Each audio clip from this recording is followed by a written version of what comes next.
किसान लूटपाट कर रहे हैं, डीएपी खाद लूट रहे हैं, एक तरह से चोरी कर रहे हैं। शहरों में रोज टेलीविजन के सामने बैठकर किसानों और किसान आंदोलन के बारे में राय बनाने वाले लोग इन किसानों को क्या कहेंगे? जाहिर तौर पर लुटेरा कहेंगे, चोर कहेंगे।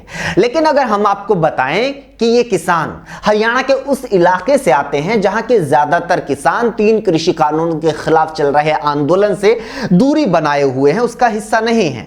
ये उसी दक्षिण हरियाणा के जिले महेंद्रगढ़ के अटेली इलाके के किसान हैं, जहां पर बीजेपी जेजेपी के नेताओं का उस वक्त भी फूल मालाएं पहनाकर स्वागत होता रहा है जब पूरे हरियाणा में सत्ताधारी नेताओं का विरोध होता रहा है।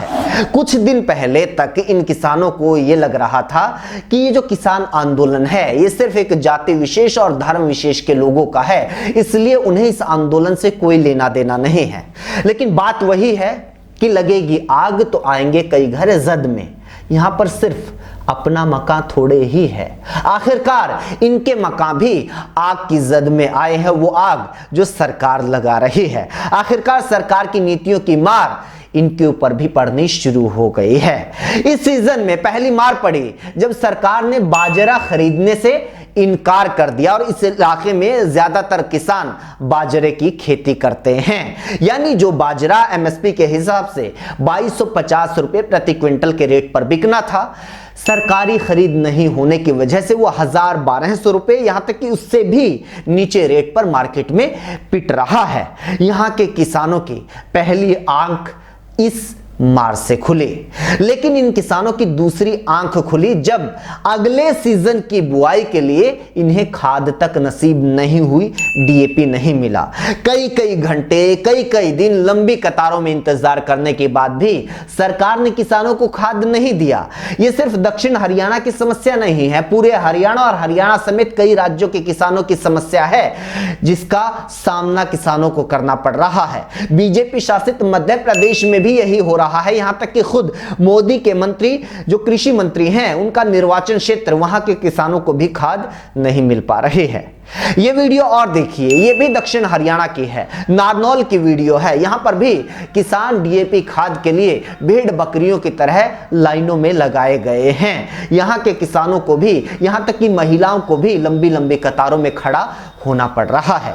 यानी फसल उगाने के लिए सरकार ना किसानों को खाद दे पा रही है और ना ही फसल उगने के बाद उसे एमएसपी दे पा रही है। अब बताइए कि ये किसान आंदोलन नहीं करेंगे तो क्या करेंगे? नए कृषि कानूनों के जरिए सरकार मंडियों और एमएसपी को खत्म करना चाहती है। किसानों का ये डर लगातार सच भी साबित हो रहा है। सरकार की तरफ से इस बार पंजाब, हरियाणा और राजस्थान में भी जानबूझकर देरी से धान की खरीद शुरू की गई। मंडियां धान से अटी पड़ी रही। किसान सड़कों पर अपनी फसल गिरने के लिए मजबूर हो गए। पड़ी पड़ी फसल बारिश में भीगती रही, खराब होती रही। उसके बाद नमी की मात्रा, दाने का रंग, दाने का साइज, तमाम तरह के बहाने बनाकर खरीद से इनकार किया जाता रहा। बताइए ऐसे में किसानों को क्या करना चाहिए? सरकार की आरती उतारनी चाहिए या फिर आंदोलन करना चाहिए? क्या किसानों को आंदोलन करना चाहिए या फिर मोदी खट्टर का गुणगान करना चाहिए?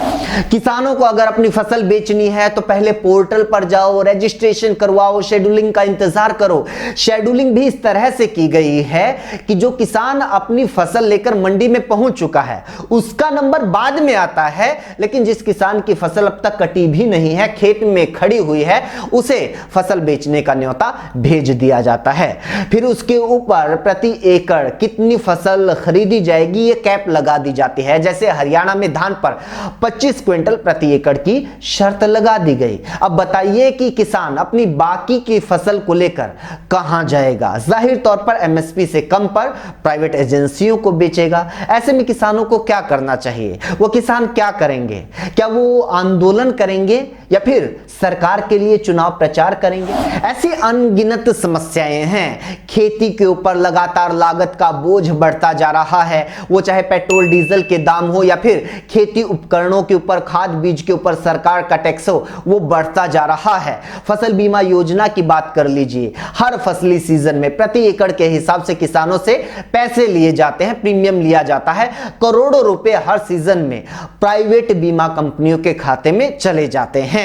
लेकिन जब भी बारिश होती है, आंधी या तूफान से फसल खराब होती है तो किसानों को मुआवजा नहीं मिलता। हालात यहां तक के हैं कि किसान खराबी से परेशान होकर मुआवजा नहीं मिलने की वजह से आत्महत्या तक कर लेते हैं। बताइए, अन्याय के लिए किसानों को थैंक यू मोदी जी बोलना चाहिए या फिर आंदोलन करना चाहिए? इसलिए किसानों और उनके आंदोलन के बारे में जो लोग राय बना लेते हैं, उनको राय बनाने से पहले टेलीविजन देखकर जो किसानों के बारे में अनाप शनाप बोलते रहते हैं, उन्हें उससे पहले किसानी के बारे में जानना चाहिए।